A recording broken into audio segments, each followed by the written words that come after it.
Hello mga ka-tutorial, kumusta? Welcome back sa ating channel, Hero TV. So ituturo po natin ngayon is mabilis lang, quick tutorial po tayo. Kung nagiging problema nyo po yung sobrang dami ng ads or notification na nanggagaling sa inyong mga Google Chrome, i-off po natin yan para mawala yung annoying na mga ads. Okay? Yung bigla-bigla na lang lumalabas kahit naglalaro ka. Ganito lang po siya kasimple.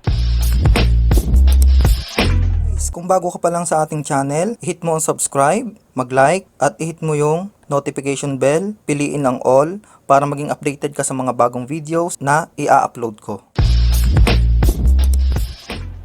I-open nyo lang po itong mga Google Chrome nyo. Okay?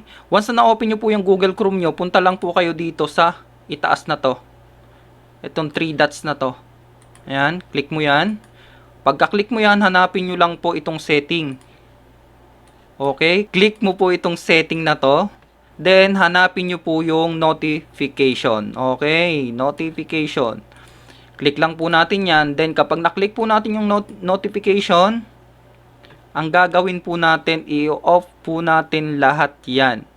Or kung gusto mo pong pumili kung alin po yung gusto mong i-off, pwede po. Okay?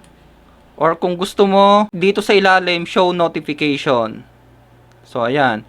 Ito po yung mga notification na in-off ko. Okay? Pero kung gusto mong makasigurado, i-off mo lahat dito sa taas na to. So, lahat po ng notification ng Google Chrome mo ay wala. So, sa ibang browser po, check nyo kung may ganung setting. Hanapin nyo lang po yung notification at i-off nyo para mawala yung mga annoying ads na bigla-bigla na lang lumilitaw. So, hanggang dito na lang po ang ating pong video tutorial. Sana nagustuhan nyo ang ganitong klase ng trick. Kung nagustuhan mo, okay na sa akin yung like. Thank you and God bless.